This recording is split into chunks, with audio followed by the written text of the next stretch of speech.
दोस्तों, राधे राधे। मेरा वीडियो का टॉपिक तो कोई और होने वाला था। अभी तीन चार टॉपिक पेंडिंग में चल रहे हैं। एक मैंने आपको पुलिस का एक्सपीरियंस का भी वादा कर रखा है, वो भी वीडियो मेरे को बनाना है। लेकिन आज बहुत बड़ा त्यौहार है होली का, तो इसलिए मैंने उसको पेंडिंग करके तो होली की ही बात क्यों ना हम आज कर लें। होली जो है आज जलाई जाती है और अगले दिन रंगों के साथ खेली जाती है। जैसा मैंने पहले भी कहा कि मैं एक बहुत आस्तिक इंसान हूँ और भगवान का भी मैं कई बार अपनी बातों में बीच में जिक्र कर देता हूँ और ये भी कहता हूँ कि किसी एक को मान लो, किसी भी नाम से पुकार लो। तो आज का जो होली का त्यौहार है वो भी एक भगवान और भगत के बीच में अटूट बंधन की मिसाल है।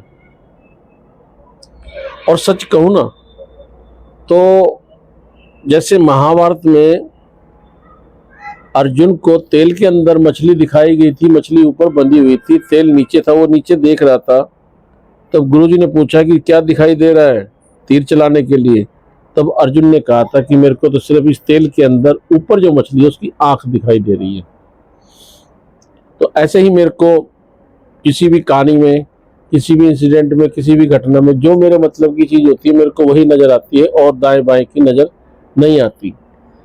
तो आज का जो त्यौहार है वो इसी से रिलेटेड है कि भगत और भगवान में एक अटूट रिश्ता होता है। और आपने कभी कभी भजन भी सुना होगा कि भगत के बस में है भगवान। ये फैक्ट है और ये फैक्ट मैं भजनों वाली बात नहीं कर रहा हूँ, ये प्रैक्टिकली मैंने इस चीज़ को महसूस किया है। ये कभी आने वाले वीडियो में बताऊंगा मैं। ये मेरा बहुत 25-30 साल पुराना किस्सा है कि वाकई भगवान है, वाकई कोई चीज़ है, कोई सुप्रीम पावर है और दिल से अगर आप कुछ मांगोगे ना मिलता है, जरूर मिलता है उससे। तो आज का वीडियो मेरा स्पेशल होली पे होने वाला है। तो हिरण्यकश्यप एक राजा होता था। हिरण्यकश्यप, ये बचपन में हमने कहानियां सुनी थी नानी दादी माँ के से। हिरण्यकश्यप एक राजा होता था और राजा क्या, वो राक्षस था। और यहाँ मैं आपको एक चीज और बता दूं कि जब से सृष्टि बनी है तब से अच्छाई और बुराई साथ चली है। मैं आपको ये बता दूं, मैं कोई स्क्रिप्ट लिख के वीडियो नहीं बनाता हूँ कि जो उसी मोमेंट पे याद आता है वही मैं आप लोगों को अपना एक्सपीरियंस, अपना ज्ञान या अपना जो भी नॉलेज आपको शेयर कर देता हूँ कि जब से सृष्टि बनी है तब से अच्छाई और बुराई साथ चलती रही है। तो हिरण्यकश्यप जो राक्षस था, राजा था, उसको वरदान प्राप्त था। एक वरदान ये प्राप्त था कि सुबह मरूंगा नहीं, शाम को मरूंगा नहीं, सुबह मरूंगा नहीं, शाम को मरूंगा नहीं, दोपहर को मरूंगा नहीं, जमीन में मरूंगा नहीं, आसमान में मरूंगा नहीं, घर में मरूंगा नहीं, बाहर मरूंगा नहीं। तो बचा क्या? तो कहाँ मरेगा ये? बड़ी हैरानी की बात है। अब इस वरदान के बाद आगे चलते हम। तो इनका पुत्र था प्रहलाद, जिसको शिक्षा देते थे गुरु शुक्राचार्य। और वो शिक्षा तो किसी और की देते थे, लेकिन प्रहलाद जो है वो एक भक्ति रास्ते पे चल दिया। और ये जो भक्ति रास्ते पे चलते हैं ये अपनी धुन के पक्के होते हैं, यानी कि एक अपना एक यूनिडायरेक्शनल बन जाते हैं। फिर ये वो वैसे भी गीता में श्री कृष्ण ने कहा है कि तुम मेरे को किसी भी रूप में ढूंढ लो, एक कुत्ते में ढूंढोगे तो मैं वहां भी मिल जाऊंगा, एक गाय में बछड़े में ढूंढोगे मैं वहां भी मिल जाऊंगा, और किसी भी रूप में उसको ढूंढ लोगे वो हर जगह मौजूद रहता है। तो वो भक्ति में इतना लीन हो गया कि बाप तो उसका राक्षस था लेकिन उसको वरदान प्राप्त था। बाप ने कहा कि भक्ति करेगा तो ये राजपाट कैसे संभालेगा। तो उसने उसको मतलब परेशान करना शुरू कर दिया, जिसको हम हिंदी में यातनाएं बोलते हैं।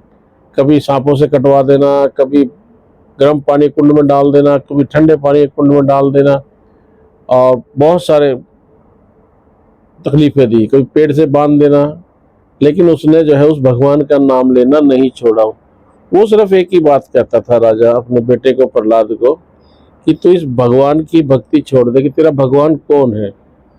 उसने कहा मेरा जो है भगवान विष्णु है। भगवान विष्णु का जिक्र आया है, जो विष्णु का ही अवतार कृष्ण जी माने गए हैं आपके महाभारत में जो आप पढ़ते हैं। तो मेरा तो भगवान विष्णु जो है हर जगह मौजूद है। अब बहुत सारे यत्न कर लिए, तो लास्ट में उसने, हिरण्यकश्यप ने कहा कि अब एक ही रास्ता बचा है। अब यहाँ मैं एक पॉजिटिव चीज निकाल के दिखाऊंगा आपको। मैं, आपने कहानी सुनी होगी, कहानी अब भी सुन लोगे, कि इसको जो है ना आग के अंदर बिठा देते हैं, और मेरी बहन होलिका को वरदान प्राप्त है, वो जो कपड़ा ओढ़ के बैठेगी तो वो जलेगी नहीं। अब मैं आपको यहाँ एक बात बता रहा हूँ कि आपने सारे यत्न कर लिए, सांप से कटवाया, तड़फाया, पिटाई की, ये कुछ कहा, लास्ट में आग के बारे में क्या सोचा? क्योंकि आग एक ऐसी चीज है, वो हर चीज को भस्म कर देती है। भस्म मतलब राख बना देती है। सोने को बनाएगी तो सोना भस्म कहलाएगी, लोहे को बनाएगी लोहा भस्म कहलाएगी, चांदी को, ये सब के ये तो धातु है। ये इनको आग मतलब इतनी तेज है कि वो हर चीज को जला देती है। तो लास्ट में फिर यही सोचा गया कि इसको जो ना आग के अंदर बैठा दिया जाए। तब होलिका ने उसको गोद में लेके आग के अंदर बैठ गई। जैसा हमने सुना, कहानियां बहुत सारी होंगी कि वो आग के अंदर बैठ गई और वो जला दी गई। कहते हैं कि हवा का रुख आया, और वो जो है, वो जो होलिका ने कपड़ा पहन रखा था वो प्रहलाद को लिपट गया और होलिका जल के मर गई। तब भी प्रहलाद बच गया। अब प्रहलाद का तो नंबर लगा ही रखा था यातनाएं देने का, उसी के पिता ने, हिरण्यकश्यप ने, उसको फिर कोई और नई यातनाएं दे दी। अब देखिए क्या होता है। अब ये कि रामायण में भी लिखा हुआ ये चीज कि भगवान आतताइयों मतलब जो मतलब बुरे कर्म करने वाले हैं, भगवान आतताइयों को अपना काम करने का पूरा मौका देते हैं, और उसके बाद वो अपना फैसला लेते हैं। आप कभी भी देख लीजिए, कोई एग्जाम्पल देख लीजिए, जो भी आदमी बुरा करता है वो एक्सट्रीम लेवल तक जाता है, फिर उसके बाद जो उसका बुरा वक्त शुरू होता है, फिर वो कभी सुधरता नहीं है। तो भगवान भी आतताइयों को पूरा मौका देते हैं कि जो तू करना चाहता कर ले, सुधरना चाहता तो सुधर ले। अब जो आखिरी में फिर उसको यातनाएं दी, तब भगवान जो है प्रकट तो होने थे। तो उसने कहा हिरण्यकश्यप ने कि अब देखता हूँ तेरा भगवान, अब मैं तेरे को काटूंगा या मारूंगा या जो भी यातना दूंगा मैं, कि तेरा भगवान कहाँ है।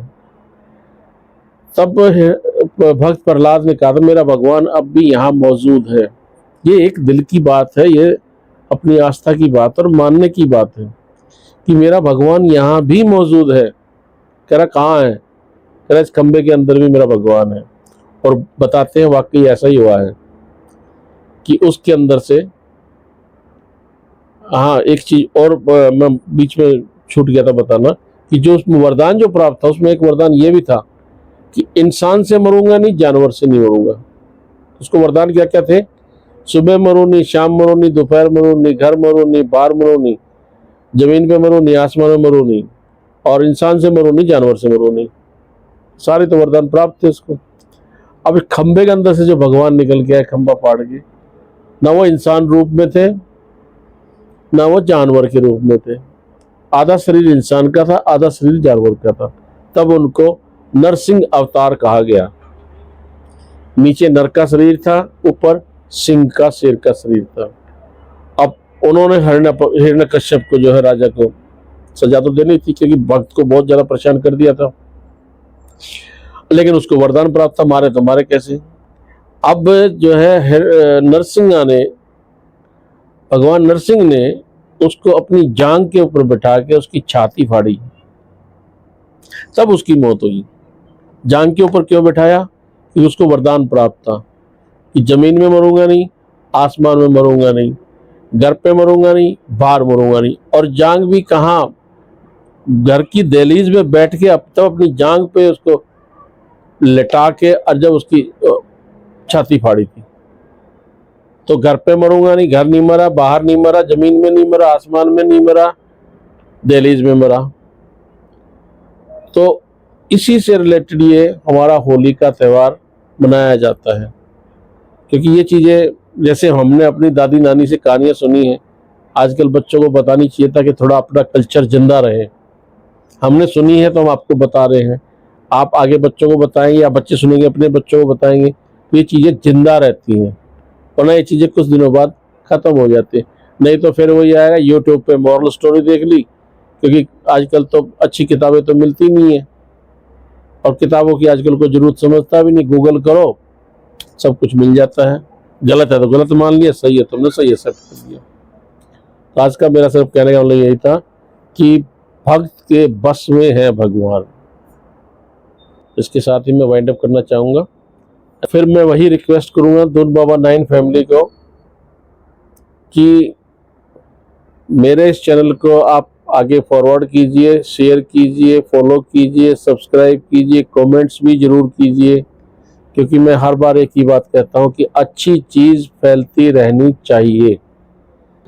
मेरा पेशा शिक्षा का है, मैं एक शिक्षक हूँ, तो मैं यह चाहता हूँ कि एक शिक्षक होने के नाते मेरी जो बात कही हुई बातें वो हर जगह, हर घर, हर बच्चे, हर दिमाग तक पहुँचे। धन्यवाद।